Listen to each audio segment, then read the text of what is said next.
Talks to end the war in Ukraine may have gained momentum, but that does not mean that the fighting on the battlefield has slowed down. Far from it, actually. War still rages across the front line, with both the sides reporting heavy strikes and mounting losses, even as efforts to end the war inches forward. Russia is said to have attacked multiple Ukrainian targets, and Ukraine has claimed that it destroyed 2 Russian ammunition depots. On both the sides of the front line, the fighting continues unabated. According to a statement released by the Russian Ministry of Defense, its air defense systems intercepted 3 aerial bombs and 1 American HIMARS missile. Russia says it shot down 117 drones in a single day. The Russian military says that they have employed high-precision weapons as well as drones to strike oil refineries supplying fuel to Ukrainian forces, ammunition depots and assembly workshops for long-range drones. The Ukrainian Air Force, air defense missile units and electronic warfare troops claimed to have shot down 230 drones of various types, as well as several Iskander-M ballistic missiles and Kh-101 cruise missiles.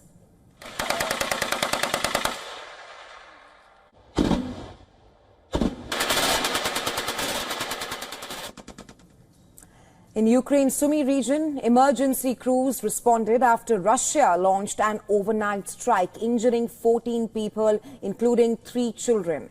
Firefighters were seen battling to put out several blazes after the strikes hit homes, buildings, and even civilian cars.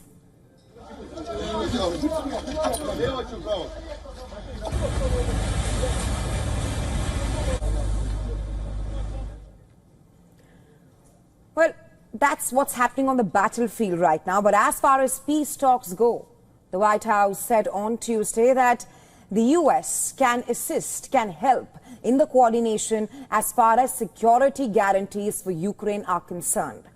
And this comes after U.S. President Donald Trump ruled out putting American boots on the ground in Ukraine. He has given no specifics about the security guarantees that he has promised Ukraine. But the White House did say that providing air support to Ukraine is an option that is being looked at. Can you confirm that Putin suggested Moscow as a venue for the bilateral talks? And if so, doesn't that indicate that Putin is perhaps not serious about this, that he's suggesting a venue that there's no way that Zelensky is going to go to? Look, I'm not going to litigate the private conversations between the president and President Putin, aside from what the president himself has already spoken on. But I can tell you there are many options that are being discussed by our national security team right now with both parties. There are a wide variety of ways the U.S. could provide air support to Ukraine. According to experts, it could be as simple as providing more air defense systems to Ukraine, or a more involved U.S. role that includes U.S. fighter jets enforcing some sort of a no-fly zone.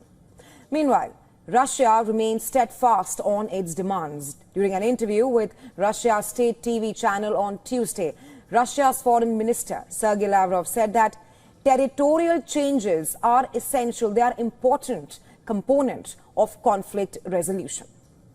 Yes, that is one of its results. Territorial changes are often an essential component of conflict resolution. There are many such examples. I would like to emphasize once again that we have never talked about the need to seize any territories. Neither Crimea, nor Donbass, nor Novorossiya as territories have ever been our goal. Our goal was to protect Russian people who lived on these lands for centuries, discovered these lands and shed blood for them. They founded cities in Crimea and in Donbass, such as Odessa, Nikolaev, many others, ports, factories, plants.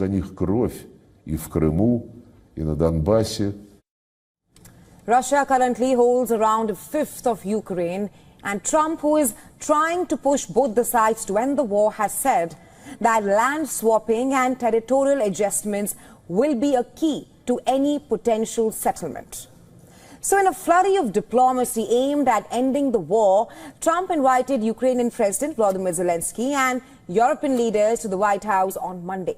This was 3 days after his landmark meeting with the Russian president in Alaska. But while Trump said that Putin had agreed to meet Zelensky and accept some Western security guarantees for Ukraine, those promises have been met with extreme caution by Kyiv and the Western leaders, because many details still remain vague. Trump said he remains optimistic after he met both the leaders. Trump, who has rather been a fierce critic of the billions of dollars in U.S. support to Ukraine since 2022, earlier said that European nations were willing to put people on the ground, to put boots on the Ukrainian soil to secure any settlement. Russia has warned that any solution must also protect its own security interests and has ruled out Ukraine joining NATO. Reports say another potential site for a follow-up meet, we're talking about the trilateral summit, which also includes the US president, is Budapest. Meanwhile, in Moscow, people are optimistic about the talks. I think the contact is a good sign in any case. And considering that Putin is a good negotiator, I think there is something to expect here. The result could be very good, since we are in a very good position. But on the streets of Kyiv, there is skepticism about whether the latest talks can really end the war. I don't think it will do any good, because the main problem is that Putin himself doesn't want it. They can meet as many times as they want, but Putin doesn't need it. And Donald Trump doesn't really know what to do himself. He's a bit of a freak. So I don't think it will bring us to anything.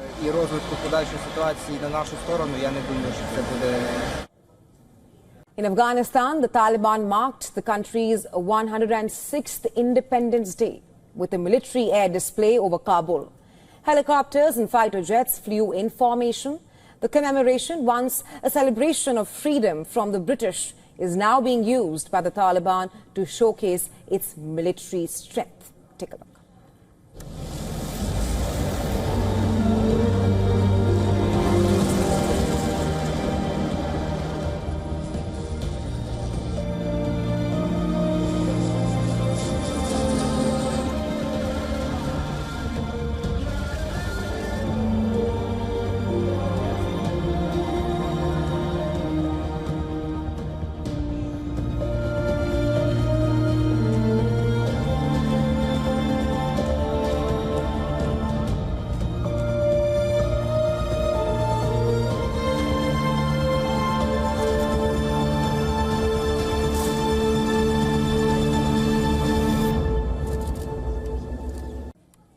What if I tell you that AI that you are using to draft that email or get a task done on priority could very well spiral you into depression and give you other mental health challenges?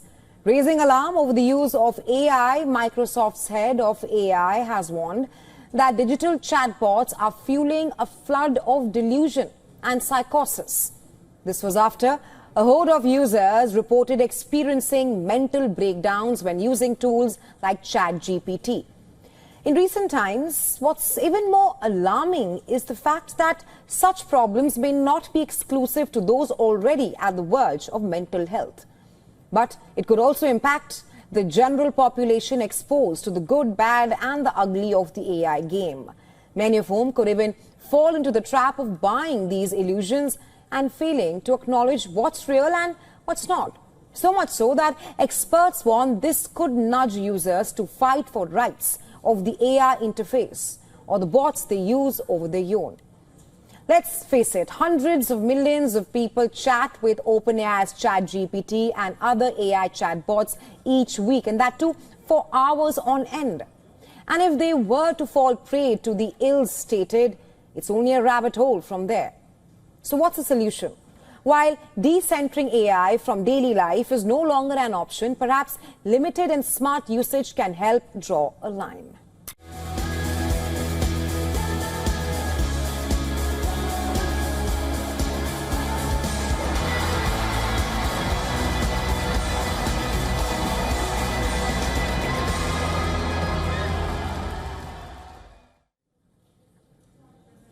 Miss Universe's global appeal has been known for decades, but it just got a whole lot more exciting this year. With representation not just at its best, but at a level that truly matters. A Palestinian beauty queen will compete in the Miss Universe pageant this year as the competition's first Miss Palestine. 27-year-old Nadine Ayoub was crowned Miss Palestine in 2022. That's just a year before Hamas attacked Israel. Nadine has been vocal in criticizing Israel's atrocities on Gaza and in what can be called life's strange ways of coming a full circle. She will most probably be competing against a beauty queen from the very same country. An accomplished advocate and now the face of Palestine in the global beauty competition, Nadine is up against her Israeli counterpart, Milani Sharaz Azur, and her focus is to live her truth with beauty, poise and grace through this competition. The Miss Universe organization, which was owned by US President Donald Trump until a decade ago, confirmed that the pageant will be held in November this year, and all these beauty queens will be joined by competitors from more than 130 other countries. If anything, Miss Universe has always been known for its diversity and featuring the best of beauty from all parts of the world. But in recent times, the pageant has even come under scrutiny for only defining beauty as physical appearance over real-life skills or service to the society. In the current geopolitical context, a representation such as this is instrumental not as an act of tokenism, but as a champion of pluralism. In other news, American allies feel abandoned as US promises turn shaky, forcing nations to contemplate the unthinkable. In a world on edge, Japan, South Korea, Germany and Poland now eye the bomb, rewriting red lines in global security. Our next story takes a closer look at how old friends lose trust in Trumperica. Take a look.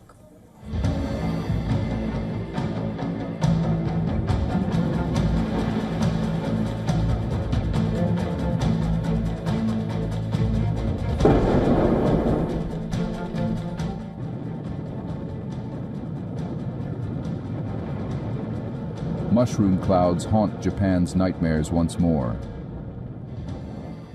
Hiroshima and Nagasaki devastated, atomic blasts, cities erased, generations scarred.